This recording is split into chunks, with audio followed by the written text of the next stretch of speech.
સુરતના ગોડાદરા ખાતે આહિર સમાજ સેવા સમિતિ દ્વારા યોજનારા 32મો સમૂહ લગ્ન સમારોહ અંગે સંસ્થાના પ્રમુખ જીતુભાઈ કાછડ દ્વારા મહત્વપૂર્ણ જાહેરાત કરવામાં આવી છે। સમારોહ 23 જાન્યુઆરીના રોજ યોજનાર છે, જેમાં કુલ 194 યુગલો પ્રભુતામાં પગલાં માંડશે। આ વિશેષ પ્રસંગે ગુજરાતના મુખ્યમંત્રી ભૂપેન્દ્રભાઈ પટેલ, જળશક્તિ મંત્રી શ્રી CR પાટીલ, નાયબ મુખ્યમંત્રી હર્ષભાઈ સંઘવી, શિક્ષણ મંત્રી તિકમભાઈ છાંગા, ગુજરાત પ્રદેશ અધ્યક્ષ જગદીશભાઈ વિશ્વકર્મા, પ્રદેશ મંત્રી રઘુભાઈ હુંબલ, સાંસદ પૂનમબેન માડમ, ચેરમેન મનીષાબેન આહિર, વર્ષાબેન બલદાણિયા સહિતના ગુજરાતના આહિર સમાજના અનેક સાંસદો અને ધારાસભ્યો ઉપસ્થિત રહેશે।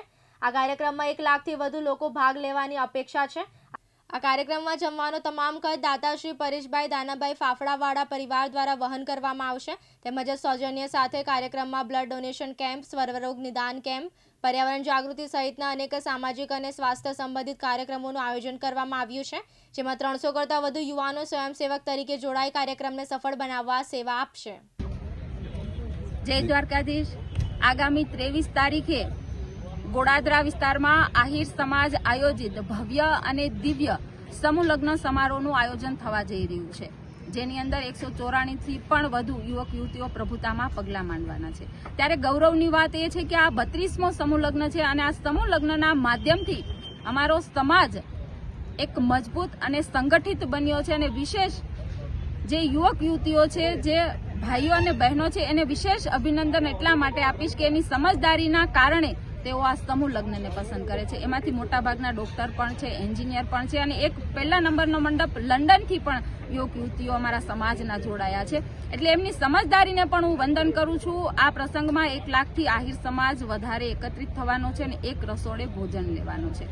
મંચ પર 300થી પણ વધારે આગેવાનો જોડાવાના છે। રાજકીય આગેવાનોમાં વાત કરું તો મુખ્યમંત્રીથી માંડીને આદરણીય CR પાટીલ સાહેબ પણ આ મંચ પર ઉપસ્થિત રહી નવ યુગલોને આશીર્વાદ આપશે। ત્યારે આ સમાજની જો તાકાત બની છે તો સમૂહ લગ્નના માધ્યમથી બની છે, એનો ખૂબ મને ગર્વ છે। ત્યારે આ પ્રસંગે પ્રભુતામાં પગલાં માંડનાર યુવક યુવતીઓને પણ એના સુખી દાંપત્ય જીવનની શુભકામનાઓ પાઠવું છું। જય દ્વારકા। આમ તો લગ્ન જે છે એ વિશેષ ગણાય છે। 32મો સમૂહ લગ્ન આહિર સમાજનો છે। 194 નવયુગલો પ્રભુતામાં પગલાં પાડી રહ્યા છે। 1 લાખ કરતાં વધારે આહિર સમાજના લોકો આ કાર્યક્રમમાં ઉપસ્થિત રહેવાના છે।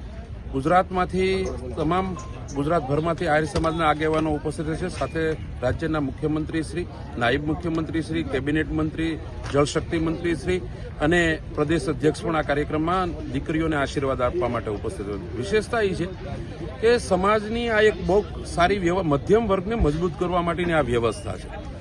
અમને ગૌરવ થાય છે કે આ લગ્ન 194 લગ્નમાં આજે 40થી 50 યુગલો એવા છે કે જે ડોક્ટર ને એન્જિનિયર છે। 1 નંબરનો મંડપ તો એ છે કે જે લંડનની અંદર બંને દીકરો ને દીકરી જોબ કરે છે, પણ એને આ સમાજની વ્યવસ્થાને સ્વીકારી છે। આ યુવા પેઢી માટે ખૂબ મોટો સંદેશ છે કે આગામી દિવસોની અંદર સામાન્ય પરિવારનું આર્થિક ભારણ ઘટશે તો પરિવારો મજબૂત થશે, એના માટેનો એક પ્રયાસ છે।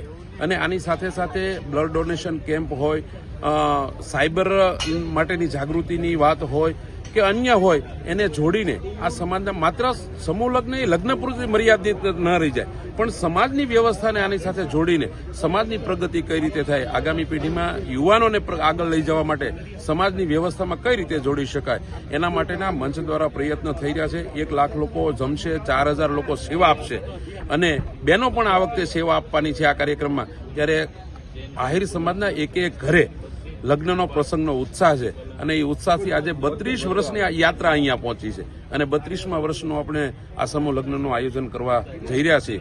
બસ દ્વારકાધીશને પ્રાર્થના કરીએ કે અમારા દીકરા દીકરીઓના લગ્ન નિર્વિઘ્ને પૂર્ણ થાય। કાનાભાઈ મેર, દિવ્યાંગ ન્યૂઝ, સુરત।